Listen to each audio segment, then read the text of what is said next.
ખેડૂત મિત્રો, આમ તો બને ત્યાં સુધી આપણે કોઈ વિવાદમાં પડે એવું ઈચ્છતા જ નથી, પણ એ ખેડૂતે વિચારવાનું છે વિવાદમાં પડવું કે નહીં.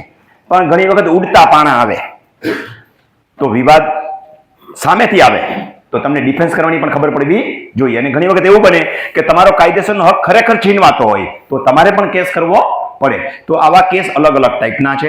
પાણીને લગતા કેસ, પાણીના નિકાલને લગતા કેસ, જમીનના ક્ષેત્રફળને લગતા કેસ કે રસ્તાને લગતા કેસ, એ બધા જુદા છે. રસ્તા અને પાણીના નિકાલના કેસ મામ કોર્ટમાં ચાલે. ક્ષેત્રફળ રિલેટેડ કોઈ પણ કેસ હોય તો DLR કચેરીમાં ચાલે. અત્યારે આપણે પ્રાંતમાં પણ એવા કેટલાક કેસ ચાલે, પણ અત્યારે આપણે સ્પેશિયલ માલિકીય રિલેટેડ કેસની વાત કરીએ છીએ. તો એમાં કેસ ઘણી વખત તમે સાંભળતા હશો કે વાંચતા હશો તો બે શબ્દો આવે, RRT અને RTS એટલે શું. અને સિવિલ કોર્ટમાં હોય તો RCS કહેવાય, સ્પેશિયલ સિવિલ સૂટ.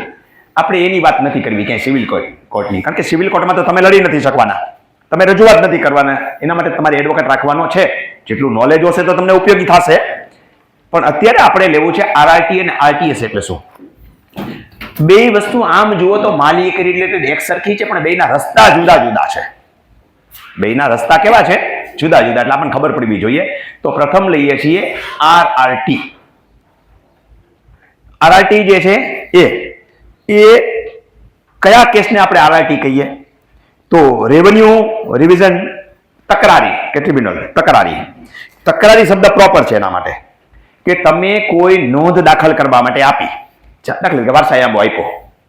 હવે વારસાઈ આંબામાં થાય એવું કે કોઈ વારસદાર આપણે છુપાવેલા છે, અથવા કોઈ વારસદાર એવો છે કે એનો એમાં હક છે, લગ્ન થઈ ગયા હોય, એક છૂટાછેડા થયા હોય, તો આગલી પેઢીના વારસદારનો હક કહેવાય ને એમાં.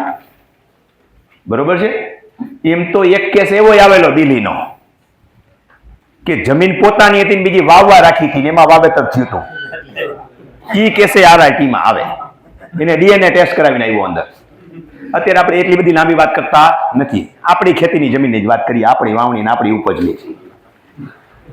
પણ આપણી ઉપજમાં 4 સા આપણે બાજરાના નાખ્યા હોય તો ઉપજ તો ગણાય ને આપણી.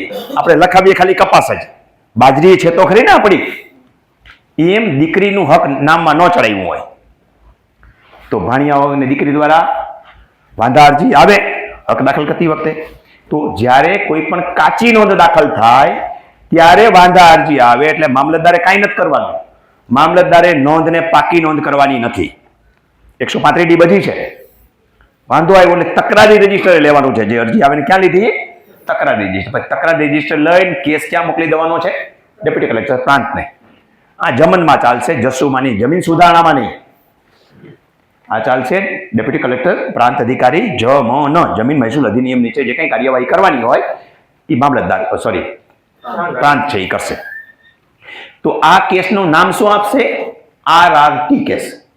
હવે આ જ વસ્તુ આંબો દાખલ કર્યો, 135D બજી, એના વારસદારને ખબર નથી એટલે 135D પ્રમાણિત થઈ ગઈ. નોંધ શું થઈ ગઈ? પ્રમાણિત થઈ. પછી પ્રમાણિત થઈ ગયા પછી બીજે જ દિવસે ઓલાને ધ્યાનમાં આવ્યું, ચાહે બીજે વર્ષે ચાહે 20 વર્ષે, એકવાર પ્રમાણિત થઈ ગયા પછી ગમે ત્યારે ધ્યાનમાં આવે તો આવી નોંધ સામે એ જે કેસ દાખલ કરે એ પણ ક્યાં કરવાનો છે? પ્રાંતમાં જ. ઓલો મામલતદાર મોકલે છે તકરારી રજીસ્ટર લઈને. આ ક્યાં દાખલ કરવાનો છે? સીધો એને પ્રાંતમાં, ડેપ્યુટી કલેક્ટર્સમાં. તો આવા કેસને RRT કેસ કહેવાય. કેવો કેસ કહેવાય? RRT.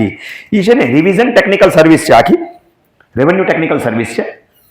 Revenue related technical service એટલે કે એનું ખરેખર એમાં હિત છે કે નહીં એ પ્રાંત નક્કી કરશે.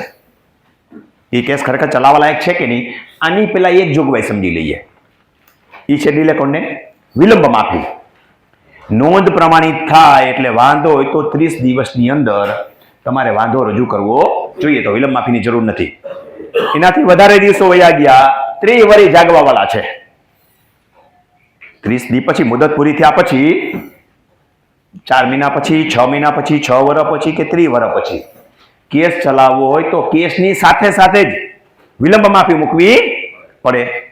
સામાન્ય મુદત ગઈ હોય તો વિલંબ માફીની બહુ જરૂર નથી, મૂકવી તો પડે, બહુ ક્લિયરિફિકેશનની જરૂર નથી.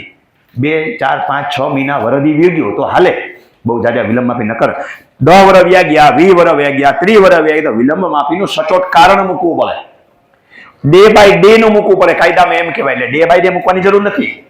હું અભણ હતી ને વિધવા હતી અને મારો છોકરો જે 8 વર્ષનો હતો એટલે 20 વર્ષ બીજા મરી ગયા. હવે એ છોકરો એમ કહે કે મારો જન્મ થયો તેથી આ કેસ મારો હક દુબાણો છે, તો ત્યાંથી 18 વર્ષનો થાય, 18 વર્ષનો માફ થઈ ગયો.